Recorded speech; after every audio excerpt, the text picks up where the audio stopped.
Baik, Assalamualaikum warahmatullahi wabarakatuh. Nama saya Rina Patona, NIM 21210076, dari kelas B1, Pendidikan Bahasa dan Sastra Indonesia. Baik, pada kesempatan kali ini saya akan mempresentasikan mengenai Pancasila sebagai etika politik. Sebelum lebih jauh membahas mengenai Pancasila sebagai etika politik, saya akan mempengaruhi tentang Pancasila sebagai etika politik, seperti apa itu etika, apa itu moral, apa itu norma, dan apa itu nilai. Dan pada kesempatan ini saya akan menjelaskan terlebih dahulu hal-hal yang akan saya bahas. Ya, yang tadi yang pengertian etika, moral, norma, dan nilai. Yang selanjutnya saya akan membahas mengenai etika, karena di sini kita akan membahas tentang etika, tentang Pancasila sebagai etika politik. Jadi akan saya jelaskan lebih rinci mengenai etika, tentang etika secara umum, etika secara khusus. Selanjutnya pendekatan etika, norma dasar dalam etika, prinsip-prinsip etika, etika politik, Pancasila sebagai sumber etika, diri dari nilai dasar, nilai instrumental, dan nilai praksis. Selanjutnya akulturasi Pancasila sebagai dasar etika, tercermin dalam sila-silanya itu seperti apa. Selanjutnya etika kehidupan bernegara, tanda-tanda mundurnya pelaksanaan etika berbangsa. Selanjutnya faktor-faktor penyebab mundurnya pelaksanaan etika, faktor-faktor etika berbangsa, strategi pendekatan peningkatan etika, pemberdayaan etika Pancasila dalam konteks kehidupan akademik. Selanjutnya kesimpulan dari materi. Sebelumnya kita harus memahami mengenai konsep-konsep dasar yang erat kaitannya dengan etika Pancasila sebagai etika berpolitik, seperti poin-poin etika, moral, norma, dan nilai. Yang pertama, etika secara etimologi berasal dari bahasa Yunani, yaitu ethos, yang berarti watak, adat, ataupun kesusilaan. Selanjutnya, poin norma. Norma merupakan suatu aturan-aturan atau ketentuan-ketentuan yang mengikat warga masyarakat atau kelompok tertentu, dan norma di sini dijadikan sebagai panduan, tatanan, padanan, dan pengendali sikap dan tingkah laku manusia. Poin yang selanjutnya yaitu poin nilai. Nilai pada hakikatnya merupakan suatu sifat atau kualitas yang melekat pada suatu objek, namun bukan objek itu sendiri. Nilai merupakan kualitas dari sesuatu yang bermanfaat bagi kehidupan manusia, yang kemudian nilai dijadikan landasan, alasan, atau motivasi dalam bersikap dan berperilaku, baik disadari maupun tidak disadari. Lebih lanjut kita akan membahas mengenai etika. Di sini saya mengambil pendapat dari Sapi 1993. Jadi etika pada dasarnya dapat diartikan sebagai suatu kesediaan jiwa seseorang untuk senantiasa patuh kepada seperangkat aturan-aturan kesusilaan. Selanjutnya, etika dapat dibagi atas dua bagian, yaitu etika umum dan etika khusus. Etika umum membahas mengenai prinsip-prinsip yang berlaku bagi setiap tindakan manusia, sedangkan etika khusus membahas mengenai prinsip-prinsip umum itu sendiri dalam hubungannya dengan berbagai aspek kehidupan manusia. Yang selanjutnya saya akan menjelaskan mengenai pendekatan etika. Pendekatan etika terdiri dari normatif etik, deskriptif etik, prasitikal etik. Normatif etik di sini memandang bahwa seseorang berperilaku sesuai dengan norma yang telah disepakati, baik norma secara lisan maupun secara tulisan. Sedangkan deskriptif etik di sini yang selanjutnya deskriptif etik, di sini manusia atau masyarakat sadar akan kebaikan etika, tapi tidak merasakan perlunya mentaati etika tersebut secara keseluruhan. Sedangkan prasitikal etik, di sini manusia atau sekelompok masyarakat sadar memperlakukan etika sesuai dengan statusnya dan kemampuannya. Selanjutnya norma-norma dasar etika. Di sini ada dua norma, yaitu norma ketuhanan hablum minallah dan norma kemanusiaan atau hablum minanas. Kemudian ada prinsip-prinsip etika. Di sini ada prinsip keindahan, prinsip persamaan, yang selanjutnya prinsip kebaikan, kemudian prinsip keadilan, prinsip kebebasan, dan prinsip kebenaran. Yang pertama, prinsip keindahan. Prinsip keindahan memandang bahwa prinsip hidup itu indah atau bahagia. Yang selanjutnya prinsip persamaan. Di sini prinsip persamaan menambah hakikat kemanusiaan itu sama atau sederajat. Menghilangkan perilaku diskriminatif. Perlakuan pemerintah terhadap daerah atau warga negara itu harus sama, tidak diukur dari tinggi rendahnya urgensi atau prioritas. Yang selanjutnya prinsip kebaikan. Prinsip kebaikan di sini, kebaikan di sini itu merupakan sifat atau karakterisasi dari sesuatu yang menimbulkan pujian. Prinsip kebaikan juga bertolak pada prinsip kebaikan ilmu pengetahuan atau objektivitas, kemanfaatan, dan rasionalitas. Selanjutnya kebaikan juga berprinsip pada kebaikan tatanan sosial, sadar akan hukum, dan saling menghormati. Yang selanjutnya ada prinsip keadilan. Prinsip keadilan di sini merupakan kemampuan yang tetap dan kekal untuk memberikan kepada setiap orang apa yang semestinya. Jadi di sini keadilan pada dasarnya bisa menempatkan sesuatu pada tempatnya. Yang selanjutnya prinsip kebebasan. Prinsip kebebasan di sini adalah keleluasaan untuk bertindak atau tidak bertindak berdasarkan pilihan yang sudah ada. Yang selanjutnya prinsip kebenaran. Prinsip-prinsip kebenaran di sini mencakup teori-teori kebenaran, kebenaran dalam pemikiran, dan juga kebenaran dalam kenyataan. Baik, yang selanjutnya adalah etika politik. Etika politik merupakan filsafat moral tentang dimensi politik kehidupan manusia. Karena itu, etika politik mempertanyakan tanggung jawab dan kewajiban manusia sebagai manusia dan sebagai warga negara terhadap negara, negara hukum, dan sebagainya. Selanjutnya, dijelaskan bahwa dimensi politis manusia adalah dimensi masyarakat sebagai keseluruhan. Jadi yang menjadi ciri khas suatu pendekatan yang disebut politis adalah pendekatan itu terjadi dalam kerangka acuan yang berorientasi pada masyarakat secara keseluruhan. Dimensi politik itu sendiri memiliki dua segi fundamental yang saling melengkapi sesuai kemampuan fundamental manusia, yaitu pengertian dan kehendak untuk bertindak. Struktur ganda ini, tahu dan mau, dapat diamati dalam semua bidang kehidupan manusia. Sesuai kemampuan ganda manusia, maka ada dua cara menata masyarakat, yaitu penataan masyarakat yang normatif dan efektif. Lembaga penataan normatif masyarakat adalah hukum. Di sini hukumlah yang memberitahukan kepada semua anggota masyarakat bagaimana mereka harus bertindak. Hukum terdiri dari norma-norma bagi perilaku yang benar dan salah dalam masyarakat, tetapi hukum hanya bersifat normatif dan tidak efektif. Artinya, hukum sendiri tidak bisa menjamin agar anggota masyarakat patuh kepada norma-normanya. Sedangkan penataan secara efektif dalam penentuan perilaku masyarakat hanyalah lembaga yang mempunyai kekuasaan untuk memaksakan kehendaknya. Lembaga tersebut adalah negara. Selanjutnya, dalam etika politik ada yang disebut dengan legitimasi sosiologi. Legitimasi sosiologi merupakan paham sosiologis tentang legitimasi, mempertanyakan motivasi-motivasi apakah yang nyata-nyata membuat masyarakat mau menerima kekuasaan atau wewenang seseorang, sekelompok orang, atau penguasa. Yang selanjutnya ada legitimasi etis. Legitimasi etis mempersoalkan tentang keabsahan atau wewenang kekuasaan politik dari segi norma-norma moral. Legitimasi ini muncul dalam konteks bahwa setiap tindakan pemerintah, apakah legislatif, eksekutif, maupun yudikatif, dipertanyakan dari segi norma-norma moral.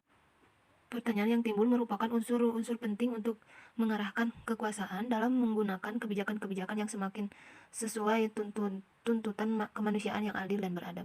Yang selanjutnya ada juga yang disebut dengan legalitas, atau suatu tindakan disebut legal apabila dilakukan sesuai dengan hukum atau peraturan yang berlaku. Jadi legalitas adalah kesesuaian dengan hukum yang berlaku. Legalitas menuntut agar kekuasaan atau wewenang dilaksanakan sesuai dengan hukum yang berlaku. Yang selanjutnya ada legitimasi kekuasaan. Legitimasi kekuasaan merupakan pokok permasalahan etika politik adalah legitimasi etis kekuasaan, sehingga penguasa memiliki kekuasaan dan masyarakat berhak untuk menuntut pertanggungjawaban. Kewibawaan penguasa yang paling meyakinkan adalah keselarasan sosial, yakni tidak terjadi keresahan dalam masyarakat, segala bentuk kritik, ketidakpuasan, tantangan, perlawanan, dan kekacauan menandakan bahwa masyarakat resah. Sebaliknya, keselarasan akan tampak apabila masyarakat merasa tenang, tentram, dan sejahtera. Selanjutnya ada legitimasi moral dalam kekuasaan. Legitimasi etis mempersoalkan kebebasan kekuasaan politik dari segi norma-norma moral. Legitimasi ini muncul dalam konteks bahwa setiap tindakan negara, baik legislatif maupun eksekutif, dapat dipertanyakan dari segi norma-norma moral. Tujuannya adalah agar kekuasaan itu mengarahkan kekuasaan ke pemakaian kebijakan dan cara-cara yang semakin sesuai dengan tuntunan kemanusiaan yang adil dan beradab. Yang selanjutnya ada Pancasila sebagai sumber etika. Kenapa Pancasila bisa dijadikan sebagai sumber etika? Di sini tataran nilai yang terkandung dalam Pancasila sesuai dengan sistem nilai dalam kehidupan manusia. Secara teoritis, nilai-nilai Pancasila dapat dirinci menurut jenjang dan jenisnya. Menurut jenjangnya sebagai berikut. Ada nilai religius, nilai spiritual, nilai vitalitas, nilai moral, dan nilai material. Yang pertama, nilai religius. Nilai religius ini menempati nilai yang tertinggi dan melekat dimiliki tuh, atau yang bisa disebut dengan nilai yang dimiliki Tuhan Yang Maha Esa, yaitu nilai yang maha agung, maha suci, absolut, yang tercermin pada sila pertama Pancasila, yaitu ketuhanan yang Maha Esa. Yang selanjutnya ada nilai spiritual. Nilai ini melekat pada manusia, yaitu budi pekerti, perangai, kemanusiaan, dan kerohanian yang tercermin pada sila kedua Pancasila, yaitu kemanusiaan yang adil dan beradab. Kemudian ada nilai vitalitas. Nilai vitalitas adalah nilai yang melekat pada semua makhluk hidup, yaitu mengenai daya hidup, kekuatan hidup, dan pertahanan hidup, pertahanan semua makhluk hidup. Nilai ini tercermin pada sila ketiga dan keempat dalam Pancasila, yaitu Persatuan Indonesia dan kerakyatan yang dipimpin oleh hikmat kebijaksanaan dalam permusyawaratan perwakilan. Yang selanjutnya ada nilai moral. Nilai moral ini melekat pada perilaku hidup semua manusia seperti asusila, perangai, akhlak budi pekerti, kata adab, sopan santun yang tercermin pada sila kedua, yaitu kemanusiaan yang adil dan beradab. Kemudian nilai material. Nilai material ini melekat pada semua benda-benda dunia yang wujudnya yaitu jasmani, badani, lahiriah, dan konkret yang tercermin dalam sila kelima Pancasila, yakni keadilan sosial bagi seluruh rakyat Indonesia. Dan ada juga menurut jenisnya. Etika politik dibagi menjadi nilai ilahi, nilai etis, nilai estetis, nilai intelek. Nilai ilahi ialah nilai yang dimiliki Tuhan Yang Maha Esa yang melekat pada manusia, yaitu berwujud harapan, janji, keyakinan, kepercayaan, persaudaraan, dan persahabatan. Sedangkan nilai etis ialah nilai yang dimiliki dan melekat pada manusia, yaitu berwujud kebenaran, kesabaran, rendah hati, murah hati, suka menolong, kesopanan, keramahan. Sedangkan nilai estetis melekat pada semua makhluk duniawi, yaitu berupa keindahan seni, kesahduan, keelokan, keharmonisan. Dan nilai intelek yaitu melekat pada makhluk atau pada manusia yang berwujud ilmiah, rasional, logis, analisis, akaliah. Selanjutnya, secara konsepsional, nilai-nilai yang terkandung dalam Pancasila terdiri dari nilai dasar, nilai instrumental, nilai praksis. Saya akan menjelaskan mengenai nilai dasar. Nilai dasar merupakan prinsip yang bersifat sangat abstrak, umum, universal, dan tidak terikat oleh ruang dan waktu. Dengan kandungan kebenaran bagaikan aksioma, berkenan dengan eksistensi sesuai cita-cita, tujuan, tatanan, dasar, dan ciri khasnya yang pada dasarnya tidak berubah sepanjang zaman. Nilai dasar dalam Pancasila bersifat abadi, kekal, yang tidak dapat berubah. Yang selanjutnya ada nilai instrumental. Nilai instrumental berupa penjabaran nilai dasar, yaitu arahan, kinerja untuk kurun waktu tertentu, dan kondisi tertentu. Sifat kontekstual harus disesuaikan dengan tuntutan zaman. Nilai instrumental berupa kebijakan, strategi, sistem, rencana, program, dan proyek. Yang ketiga ada nilai praksis. Nilai praksis ini nilai yang dilaksanakan dalam kenyataan hidup sehari-hari. Selanjutnya, akulturasi Pancasila sebagai dasar etika tercermin dalam sila-sila Pancasila sebagai berikut. Sila pertama, ketuhanan Yang Maha Esa. Artinya menghormati setiap orang atau warga negara atas berbagai kebebasan dalam menganut agama dan kepercayaan masing-masing, serta menjadikan ajaran-ajaran sebagai anutan untuk menuntun ataupun mengarahkan jalan hidupnya. Selanjutnya dalam sila kemanusiaan yang adil dan beradab, berarti menghormati setiap orang dan warga negara sebagai pribadi utuh, sebagai manusia sebagai subjek pendukung, penyangga, pengemban, serta pengelola hak-hak dasar kodrat yang merupakan suatu keutuhan dengan eksistensi dirinya secara bermartabat.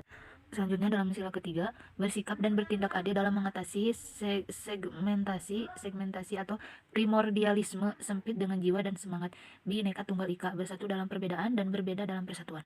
Dalam sila keempat, kebebasan, kemerdekaan, dan kebersamaan dimiliki dan tidak terbuka dalam menata berbagai aspek kehidupan. Dalam sila kelima, keadilan sosial bagi seluruh rakyat Indonesia, artinya membina dan mengembangkan masyarakat yang berkeadilan sosial yang mencakup kesamaan derajat, equality, dan pemerataan equity sebagai setiap orang atau setiap warga negara. Selanjutnya, etika kehidupan berbangsa menurut dalam TAP MPR nomor 1 2001 disebutkan di sana ada tanda-tanda mundurnya pelaksanaan etika berbangsa. Yang pertama, konflik sosial berkepanjangan. Yang kedua, berkurangnya sopan santun dan budi luhur dalam kehidupan sosial, melemahnya kejujuran dan sikap amanah, pengabaian ketentuan hukum dan peraturan. Dalam kemunduran Pelaksanaan etika berbangsa dipengaruhi oleh beberapa faktor. Ada faktor internal dan ada faktor eksternal. Faktor internal terdiri dari lemahnya penghayatan dan pengamalan agama. Yang kedua, sentralisasi di masa lalu. Yang ketiga, tidak berkembangnya pemahaman atau penghargaan kebinekaan. Ketidakadilannya ekonomi, keteladanan tokoh pemimpin yang kurang, penegakan hukum yang tidak optimal, keterbatasan budaya lokal merespon pengaruh dari luar, meningkatnya prostitusi, media pornografi, perjudian, dan narkoba. Kemudian ada faktor eksternal. Faktor eksternal ini dipengaruhi oleh faktor pengaruh globalisasi, pengaruh intervensi kekuatan global dalam panutan kebijakan nasional. Selanjutnya, ada pokok-pokok etika berbangsa. Pokok-pokok etika berbangsa terdiri atas etika sosial budaya, etika politik pemerintahan, etika ekonomi dan bisnis, etika penegakan hukum, etika keilmuan, etika lingkungan. Dan ada juga strategi pendekatan peningkatan etika terdiri atas pendekatan larangan, pendekatan untung rugi, pendekatan sistem, pendekatan kerjakan. Yang selanjutnya ada pemberdayaan etika Pancasila dalam konteks kehidupan akademik. Pancasila sebagai dasar etika dalam kehidupan bermasyarakat, berbangsa, dan bernegara diberdayakan melalui kebebasan akademik untuk mendasari suatu sikap mental atau attitude. Kebebasan akademik adalah hak dan tanggung jawab seseorang akademisi. Hak dan tanggung jawab itu terkait pada susila akademik, yaitu curiosity, wawasan, terbuka, open, jujur, independen. Yang pertama, curiosity dalam arti terus-menerus mempunyai keinginan untuk mengetahui hal-hal baru dalam perkembangan ilmu pengetahuan, tidak mengenal titik henti, yang berpengaruh dengan sendirinya terhadap perkembangan etika.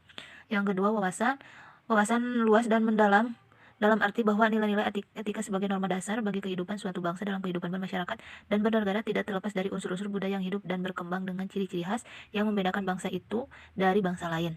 Yang ketiga, susila akademik terbuka dalam arti luas bahwa kebenaran ilmiah adalah sesuatu yang tentatif, bahwa kebenaran ilmiah bukanlah sesuatu yang hanya sekali ditentukan dan bukan sesuatu yang hanya sekali ditentukan bukan sesuatu yang tidak dapat diganggu gugat, yang implikasinya ialah bahwa pemahaman suatu norma etika bukan hanya tekstual melainkan juga kontekstual untuk diberi makna baru sesuai dengan kondisi aktual yang berkembang dalam masyarakat.